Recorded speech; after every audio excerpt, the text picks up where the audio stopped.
Welcome to another Oxus Society Twitter space. Today talking about the unrest in Karakalpakstan in the west of Uzbekistan. To sort of very briefly go over it, constitutional reforms were proposed and there was been wide-scale protests across that region. And obviously we have a fantastic panel to talk about it and what it means for the region going forward. And joining us today is Bruce Pannier, who is a fantastic Central Asia journalist and analyst. Nikita Makarenko, who is one of the best Uzbek journalists out there. And a very good friend of mine, and as well as Parvina Ayubova, who is coming in from Gazetta.uz and a fantastic journalist when it comes to Central Asian affairs. And I'm going to throw to Bruce here first. What kicked off these protests, and how big are these protests compared to other ones we've seen in the region this year? Well, I mean, obviously it was the changes in the constitution, the amendments that were going to pretty much strip all Karakalpakstan of all the special status that it had enjoyed for all these years. But I mean, really, there's been deep-seated problems in that area for quite some time. So I think this was just kind of like the spark that ignited a lot of social discontent that was present out there. The people out there have health problems. We know it's lagged behind in socioeconomic development. I know that the current president Mirziyoyev has paid a little more attention to the region.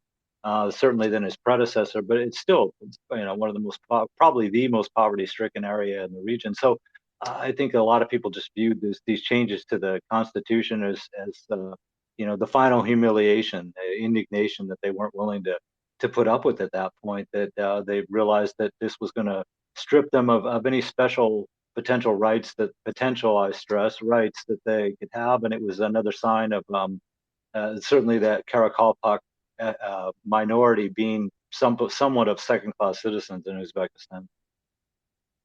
And Nikita, did this catch Tashkent off guard? Did they expect that there would be this much pushback against the constitutional reforms? No, and yeah. Go ahead, Nikita. Yes, yes, and this is actually the worst mistake Tashkent did. The whole connection between people and the power was lost in the last year and the previous year, and I'm pretty sure that no one in Tashkent expected this. And can you imagine, we never been able to read actually what is this in this amendments to constitution until the Ali Majlis, the parliament, voted for this. And when we discover it after the parliament voted, and they voted like 100% votes agree, it's been a huge surprise.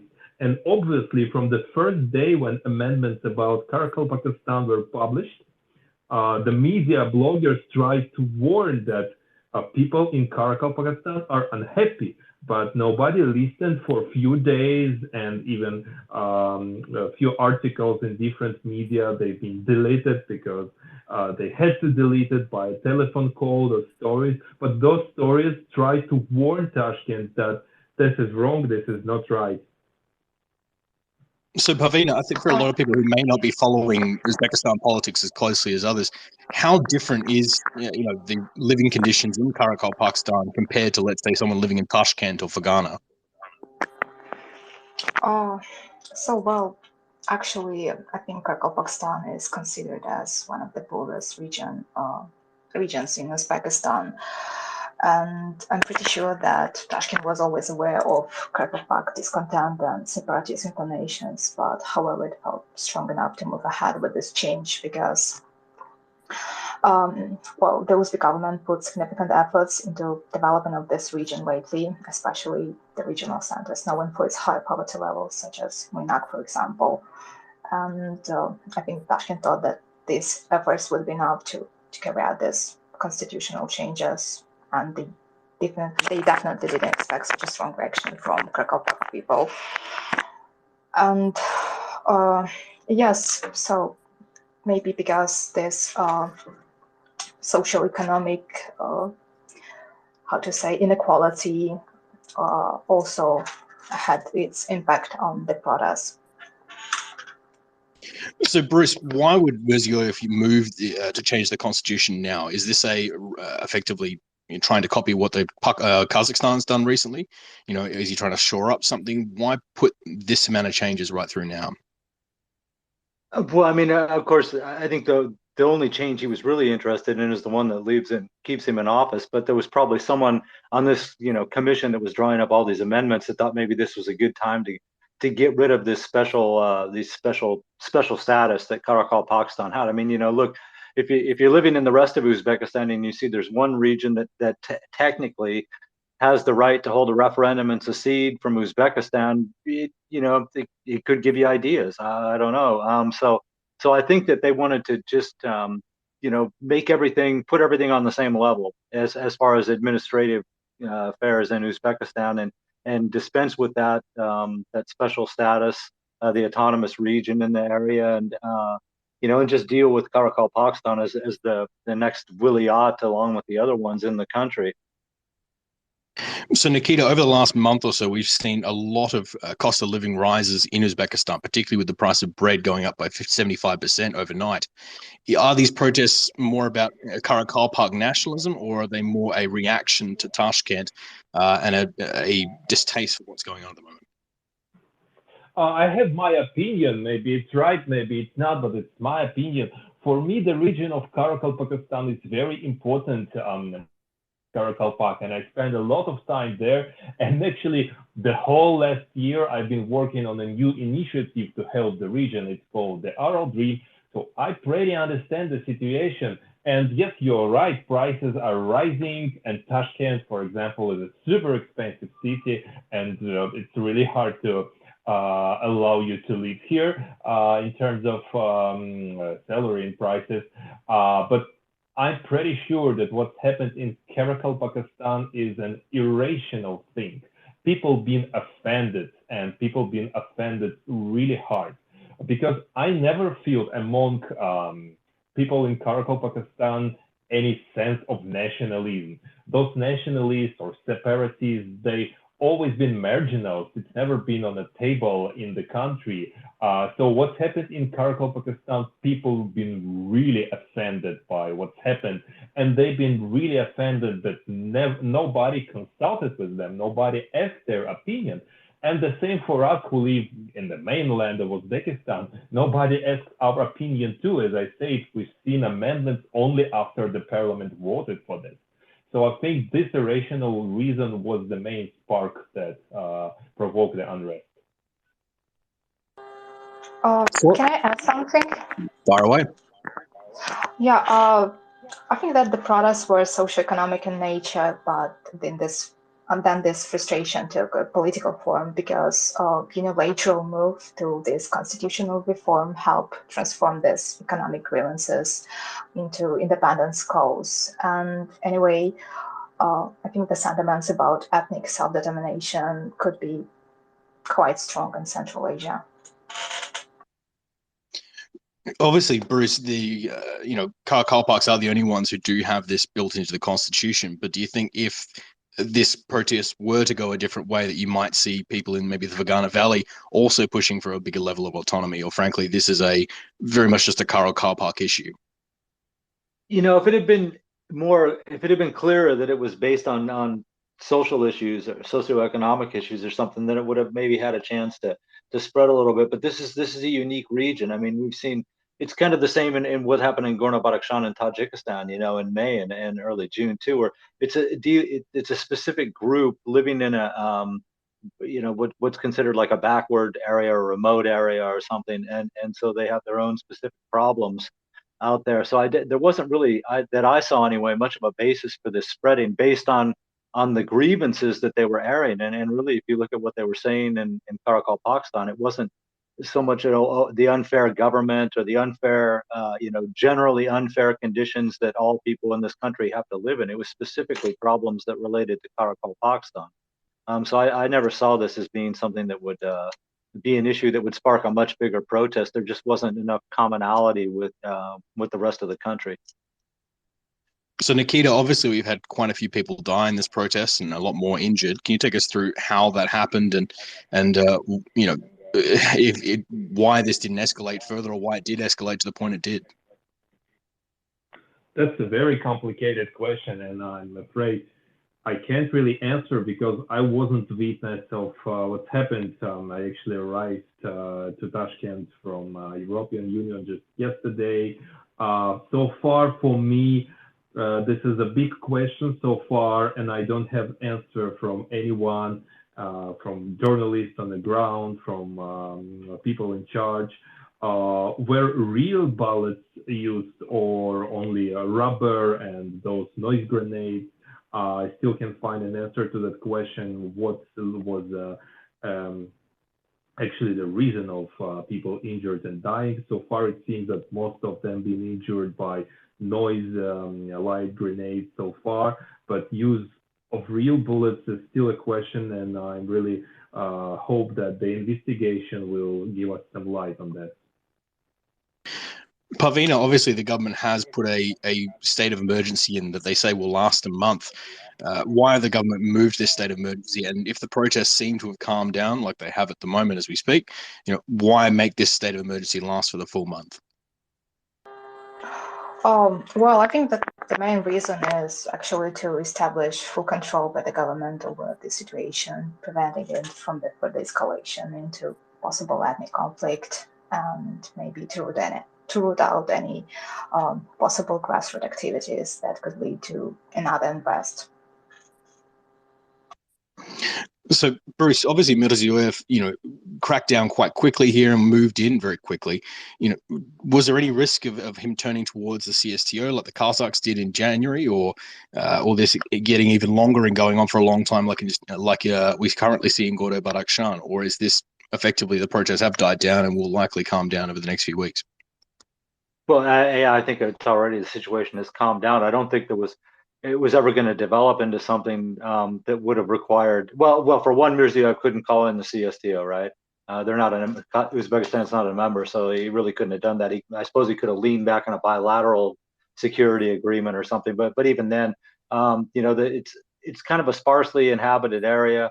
The Uzbek authorities have a bad reputation for cracking down on these kind of things in the past, and making sure that they don't resurface very quickly again.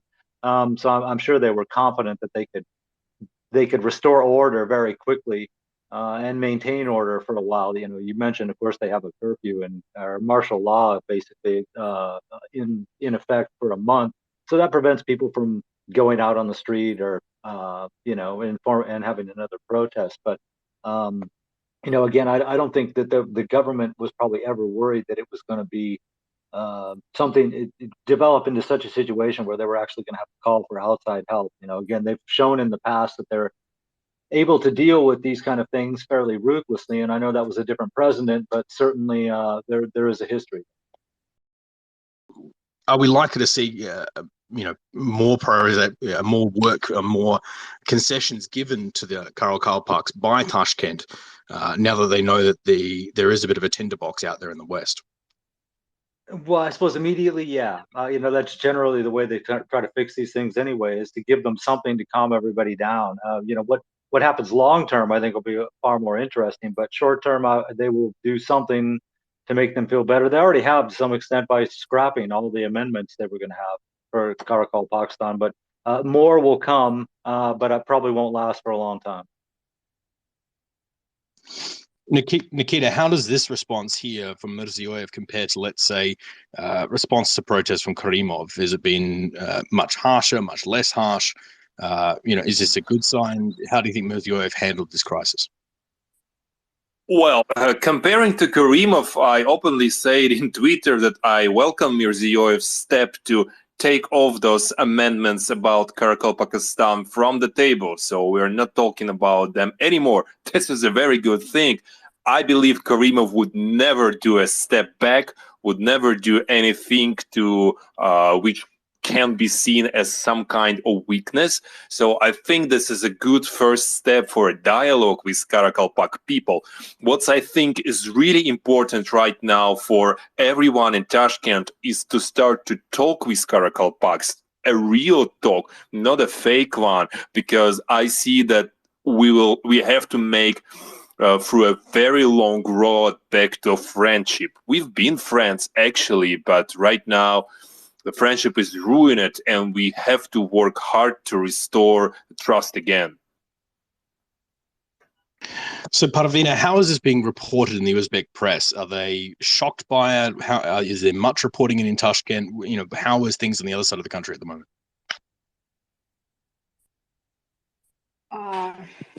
So the problem is that the authorities actually used the usual tactics of silencing media, including private ones, bloggers as well. So, for example, Gazetta.uz was even pressured to delete just a simple news article about the proposal to change the status of Karakalpakstan because the authorities were afraid of negative reaction. But as you see, it didn't help. And I think that it actually caused all this flooding social media with the misinformation, with this video of protesters and so on. And despite this, the government just pretended nothing was happening, and there was literally like information blockade everywhere. So, Bruce, obviously, I really want to add, if you don't mind, I really want to add. Jump in. Yeah, sure. I have to point that right now I'm talking with all of you wonderful audience from a Twitter which is blocked on Uzbekistan officially, so I have to use VPN, which I criticize personally all the time, but so far there is no step to unblock Twitter. And the same goes with the media. When you force media to delete stories about Karakalpakstan, you give all the vacuum, all the space for fakes and unverified information to fill this vacuum. So that brings me to my next question. In the early stages of these protests, there was just so little information out there and quite a lot of misinformation out there. You know, Bruce, why do you think there is so much misinformation around these protests, particularly in the early hours as it was building up? Well, I think Nikita just kind of hinted at it right there, is that it's very difficult to get information around and accurate information. So you end up with, something that's kind of the bizarre gossip, as I used to call it when I was living out there all the time. I mean, information spreads from one person to another, that they hear somebody say one thing and they call their friends and then tell them this is what's going on. And it's like that old telephone game where every new person that gets the information gets slightly different information until it's blown way out of proportion. At the best of times, communications with that area is not great. So there was fertile soil, so to speak, for there to be all kinds of rumors that would get loose and and create all kinds of additional problems to the real problems that they already were facing. Nikita, do you think that Mirziyoyev and the government in Tashkent had no idea this would actually escalate to the point it did, or frankly, this caught Tashkent by surprise?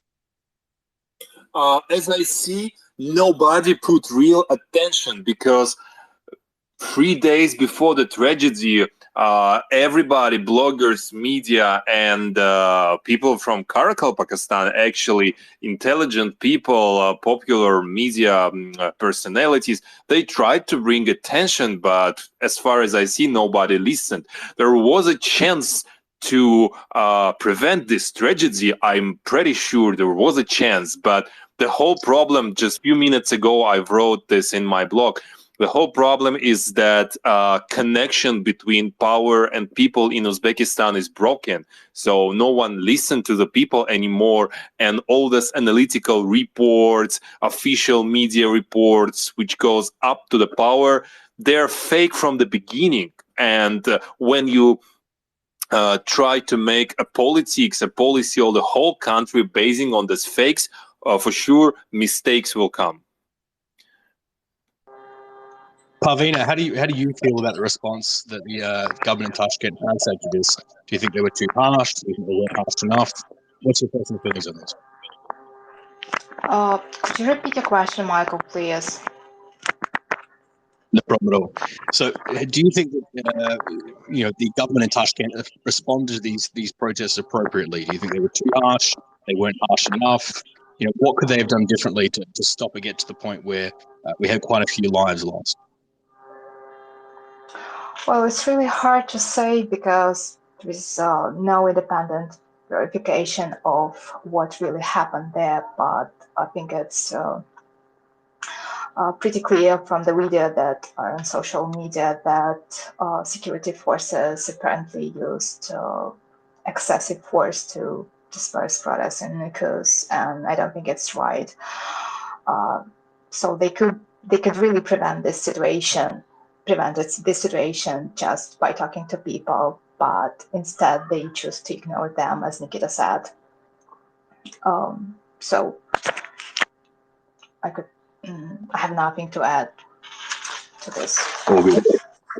Yeah. So Bruce, how is the rest of the region reacting to this? Is there open support? Are there people supporting the government in Tashkent? How are governments, like Tajikistan and Kazakhstan and whatnot, reacting to these protests? Well, I mean, Kazakhstan is an exception, and I'll get to that in a second. But the other governments, of course, are all generally for stability in Central Asia, especially. I think any of Uzbekistan's neighbors don't want to see instability in Uzbekistan because, of course, it is the only country that in Central Asia that borders all the other countries in Central Asia.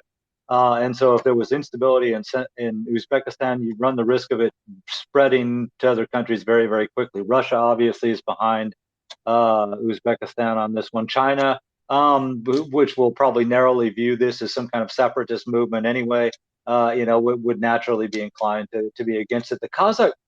Kazakhstan is interesting simply because the Karakalpaks are closer ethnically and linguistically to Kazakhs than they are to Uzbeks. A lot of Kazakhs that were from Karakalpakstan left after Kazakhstan sponsored that Oroman, now Kandas program that they have going on in Kazakhstan. So there's people in Kazakhstan who once lived in Karakalpakstan. And of course, we know there were reports that some Karakalpaks from areas in Western Kazakhstan were trying to get into Karakalpakstan after the problem started. So they have a little bit different problem, or at least some different issues to deal with there, where they are closer to the people who were staging the protest than the other Central Asians who can therefore more easily say, stability is number one. And Uzbekistan said there was a problem with disorder, and so we support their efforts to put down violence or stop the violence and restore order in this area. So we have just joined us. Our panel today is Bruce Pannier, who's a fantastic Central Asia analyst, Nikita Makarenko, who's a fantastic Uzbek journalist, and Parvina Ayubova, who's another fantastic Uzbek journalist. And thanks for jumping onto this new space after the last one had a few technical issues. But Nikita, obviously, we've had this discussion before about how little government help there has been in parts of Karakalpakstan. Are towns like Moynak, which were at one point on the very coast of the Aral Sea, is the government looking to revitalize these towns now that most of their industries that were built around fishing and tourism have effectively vanished? Or is it continuing to not get the attention of Tashkent that the area so desperately needs? We have to be honest. Karakalpakstan in the past 4 years was in the center of attention of Mirziyoyev and his team. It wasn't like this in times of Karimov at all, because literally no journalist, even local and especially foreigner, even been allowed to visit cities like Moynak and to report about problems in Moynak. In the very first year of his rule, the Mirziyoyev visited Karakalpakstan and put a lot of attention to Moynak. So the city really changed. It's really developing, and a lot of money coming to Karakalpakstan for development purposes. For sure, it's another question how effective those money, what amount of them is really going to projects and what amount is going for sake of corruption. But attention is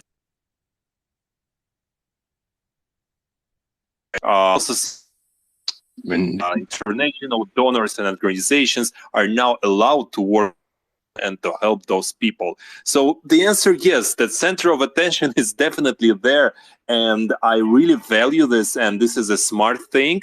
But doing all these social economical development projects, you should never forget about feelings of people, their emotions. They deserve some respect, and those amendments to constitution to change their status was absolutely not smart, because they've been touching their respect, their feeling of themselves as Karakalpaks, as the nation. And it's been pretty nice without those amendments there was no nationalism or separatism. It was fine, but those amendments really touch people's emotions. So we already have some people who are obviously been to a number of our events. So we have questions coming in on our Oxus Society Twitter DMs at the moment. So if you do have a question for our panel, you can send Oxus Society a message and we'll be able to put that to our panel. And our first one is to Bruce. There is money going into Karakalpakstan at the moment, but is that money actually going towards improving, standards of living for people, or is it just going towards gas extraction and gas infrastructure? Where is the majority of the millions and millions that Tashkent is sending to Karakalpakstan actually ending up at the moment? And this one's towards Bruce. Well, it's hard for me to track where all that money is going. I mean, certainly there is evidence that some things are being improved. Water supplies, hydropower actually, strangely, out in that area, even though it's the desert, they do have hydropower plants that they've been working on. Gas, electricity, things like that. So that there's some stuff that is getting done, and what percentage of all that money is going toward gas extraction and what percentage actually goes toward improving socioeconomic conditions, I really couldn't say. I would imagine, and it seems, because I do follow the gas industry out there too, that the bulk of it is probably going for exploration and development of gas fields, because there are estimates that there's more natural gas under the ground in Karakalpakstan than the total reserves of Azerbaijan, for instance. So and at a time when Uzbekistan has stopped exports of gas and is trying to gasify its own, the country, the domestic needs for gas, then that would be a big boon. So, I would have to say that probably the bulk of it is going toward gas, but there is kind of a reason for that too. And what is the reason for that? Like I said, gasification of Uzbekistan. We've had 2 winters now where they've had problems with heating. And Uzbekistan was a gas exporter until just a couple of years ago, and now they've had to cut that out. So they're not, they redirected it toward the domestic market, which is the right thing to do. Or at least they said they've redirected it toward the domestic market. But in the meantime, of course, you lose the revenues from the gas sales that you had. They could potentially be exporting 10 billion cubic meters of gas to China every year, which would help them out. They have exported gas to Russia in the past. Anywhere from 6 to 10 billion cubic meters. So this is money, that income that they could be bringing in if they had the spare gas to sell. But right now, at the moment, they don't, and Mirziyoyev is the first one to say it, they don't have any spare gas to sell. So it's all being used internally. Parvina, how was this move to domesticate the gas market actually seen in the country? Were people very happy that they were being prioritized, or frankly, people wanted this stuff exported? How has the Uzbek press been reacting to Mirziyoyev's move to effectively keep Uzbekistan gas inside Uzbekistan? Well, I think it was quite a positive move because, it's quite known that we have problem with the gas, especially in the regions of Uzbekistan. Some cities, for example, some faraway cities, remote villages, even so they don't have gas. They used to have coal or something. So yeah, it definitely was good for domestic audience. So Nikita, this is another question from our audience here. Obviously, we've got protests in Karakalpakstan. We've had January protests. We're having protests in Gordo-Badakhshan.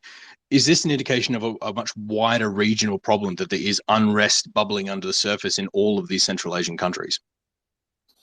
Well, I wouldn't connect those 3 events together because I don't see evidence for those events to be connected in Almaty, in Gorno-Badakhshan, and in Karakalpakstan. I can say that all of them being raised by different problems, different questions, but the last 2 years, because of COVID, been really, really hard for all Central Asian countries. It's not a secret that people became more poor, there became less employed, and many, many problems arise. Especially, we should not forget about climate change and lack of water. that's not addressed to Gorno-Badakhshan. They are in the beginning of all rivers, but for Karakalpakstan, that's the most tough question, because the international organization officially recognized that Uzbekistan among top 5 countries who are affected by climate change the most. And inside Uzbekistan, Karakalpakstan is definitely most affected. The river Amudarya is the only source of water, and it's more thin and thin every year. So I think reasons are pretty unique, and they can be connected with other things, but definitely it's not a happy and easy time for all of us in Central Asia. Obviously, Bruce, across the whole region, we are seeing bread prices go up, the price of fuel is up, the price of a lot of things has gone up, and wages haven't risen to meet those demands. Are we likely to see protests, continue to kick off across this region, and particularly with winter on its way, are we likely to see a pretty nasty winter for protests? Well, these things are always difficult to predict, and you hesitate to do it. I would say that, the situation certainly is not likely to get better anytime soon. Besides all the reasons we just heard, you could add to the fact that there's a number of labor migrants that usually find work in Russia or other places that are coming back too, so they're putting extra pressure on the system at the moment also. But how the governments are going to be able to deal with that, I suppose, is really the big question. And we've just seen, even with Karakalpakstan, they don't seem to have taken many measures ahead of time to see if they couldn't prevent exactly what happened from happening. And I think hopefully this is kind of a wake-up call that they got to start figuring what is going to happen when food starts running short. How much food do we have stored? What can we do to keep prices down? Shelves stocked to the greatest amount possible. And find new trade partners too. Russia. We didn't mention Russia yet, but of course the Russian route for trade is narrowing, to say the least. So there's problems there. A lot of the countries in Central Asia do get wheat from Russia, and the fact that they can't puts a burden on Kazakhstan, which is really the big supplier of wheat to Central Asia, and now can no longer afford to send as much wheat into Central Asia as it has in the past. So there's a number of problems. Like I said, I don't see the situation improving anytime soon, but if the governments can get ahead of it, they might be able to prevent social unrest from breaking out in their countries. Although it seems that the soil is being prepared for just such an eventuality. To sort of follow on one of those points there, Uzbekistan has been trying to build more trade routes and not end up like Tajikistan, who sends almost all of their stuff to China. You're trying to get more trade deals with the West. Do you think they'll actually be able to form these much needed trade routes before winter kicks in a few months? Well, they've had some initial success on a very small basis with the route going to Pakistan and on to India. All of them, except for Kyrgyzstan, have been in contact with Iran in just the last month. I mean, 3 of the Central Asian presidents went, but the Uzbek foreign minister was talking with the Iranian foreign minister too. So they're clearly looking at the possibility of other routes. We know that Turkmenistan also has a new agreement to let Uzbek trucks go through, right, without having to stop and unload all their stuff onto Turkmen trucks. So that and Uzbekistan through Turkmenistan has an agreement to ship stuff across the Caspian also and receive goods across the Caspian. So they're doing what they can with what they got. Can they do it quickly enough? That's another question. But they are exploring different possibilities for trade routes. Nikita, obviously the big story we're all talking about today is in Karakalpakstan, and the constitutional reforms that were attempted there. But how has the rest of the country, particularly in Tashkent, reacted to Mirziyoyev effectively being able to run for a 3rd term or even extend his term from 5 years to 7 years? Has there been any protest or backlash in Tashkent on that? It's a really interesting question, and it requires a whole study to answer, not just a brief comment. But no, in general, people don't care a lot because, people being so comfortable, I mean, not comfortable in terms of comfort, but they used to live in such conditions during 26 years of Karimov's rule. So it's not like this, that everybody protests and etc. etc. No. And I could say that more negative and more comments about amendments to the constitution. They are not about the presidential term, but they can be about other things too, because people care about other things too, while they skip the presidential term question because they think it just have to be like this. So no, and why it is also important for media to be definitely open and to work without any restrictions. The thing is that in Tashkent and in Uzbekistan, those Karakalpak incidents, protests, and tragedy mostly goes unnoticed because for a few days there was no access to any information, and people in Uzbekistan, those who was interested, they tried to get information from foreign media, and it's not good always to let the rest of the country to get information only from foreign media, because not all foreign media are ethically ethically good and not biased. Some of them, and I've seen evidence been spreading real fakes, dangerous fakes, try to provoke ethnical unrest, ethnical clashes. So actually, yes, in Uzbekistan, there is still a lack of information about what's happened and what's going on. And this is why all these Karakalpak stories right now goes on somewhere at the background of informational field. So we are running out of time here, so we have a bit of a quick wrap up here, and a 90-second question to each of you.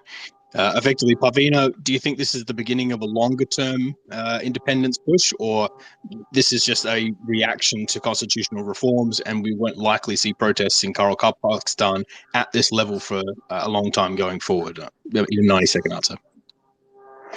Well, it's hard to say we're gonna see any like pro-independence sentiments to rise again in the near future, but I think these protests have definitely awakened the feeling of self-determination among Karakalpak people and laid kind of foundation for independence movements to emerge one day if they find necessary intellectual, human, or financial resources.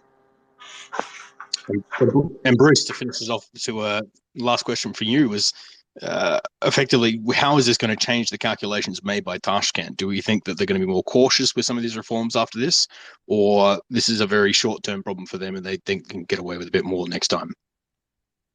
You know, I don't think they'll revisit this for quite a while. Certainly in the case of Karakalpakstan, I said the status quo was working. There was really no reason to mess with this at all. There wasn't likely to be a successful move to hold a referendum and secede from Uzbekistan anyway, that I can say. I mean, the demographics of the region have changed a lot too. The Karakalpaks themselves are a minority in that area. So you couldn't imagine, even if they did hold a referendum, that they would pass, and if they were independent, who would they turn to for help? You know, the one thing that I think will be interesting, and if I can just pick up on the last question too, is how the local people view their own parliament and their own officials, because Mirziyoyev has laid the blame on them for everything that happened, saying it was their proposals to strip the region of all those extra privileges that it had, at least on paper. So how do you treat your own officials who were about to, at least according to the president, were the ones that were about to sell them out? And that for me would be one of the interesting things to watch going forward, is what happens to the deputies of Karakalpakstan and the leadership of Karakalpakstan. Now, last question for this particular space. Nikita, do you think this strengthens or weakens Mirziyoyev's position in the country? Do you think this gives him the justification to be more harsh in the outlying regions, or this frankly will hurt his credibility with a lot of the voters in the rest of the country? This is a very interesting question. So I could say what I'm interested as a citizen of Uzbekistan. For sure, I'm not interested that our central power would be more weaker, because there are so many dangers for our country in this very complicated time. For example, when I've been reading about protests in Karakalpakstan, my biggest worry was that what's Mr. Vladimir Putin thinks about this, and if he's willing to help, in quotes, us or he will stay away from this case because, you know, his involvement could radically turn the situation 180 degrees. So in such conditions, in such a complicated time, for sure, I'm as a citizen interested that our country would be strong enough to answer to any of those calls in Central Asia, in inner and in external relations.